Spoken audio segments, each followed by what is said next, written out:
இன்னைக்கு லேவியராகம் புஸ்தகத்தை எல்லாரும் தெரிந்து கொள்வோம். லேவியராகமம்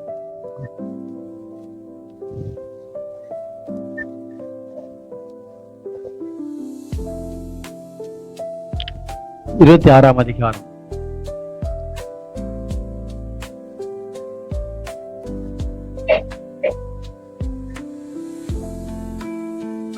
நான் வாசிக்கிறேன்.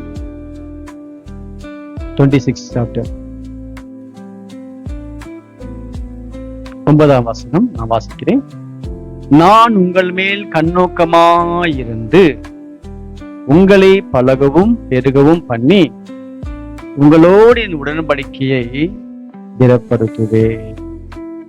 எல்லாம் சேர்ந்து வாசிக்கலாம். இப்போ நான் உங்கள் மேல் கண்ணோக்கமாயிருந்து உங்களை பழகவும் பெருகவும் பண்ணி உங்களோடு என் உடன்படிக்கையை திடப்படுத்துவேன்.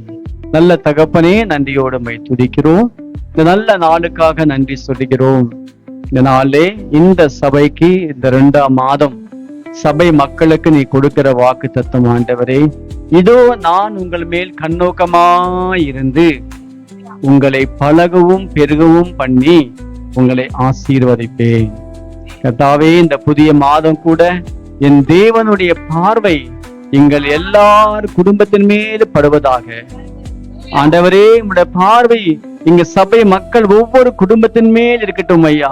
அது பெட்ரூம் ஆகட்டும், ஹால் ஆகட்டும், கிச்சன் ஆகட்டும், எல்லா இடத்திலும் என் தேவனுடைய பார்வை இருக்கும்படியாக நாங்கள் செபிக்கிறோம் தகப்பனே.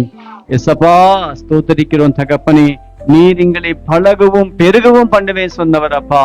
இந்த வருஷத்திலே தேவன் எங்களை ஆஸ்வதிக்கும்படியாக, தேவன் எங்களை உயர்த்தும்படியாக, உங்களுடைய மகிமை நாங்களை காணும்படியாக, வந்த ஒவ்வொரு உள்ளங்களிலே தேவனுடைய மகிமை இறங்கும்படியாக நாங்கள் செபிக்கிறோம் தகப்பனே.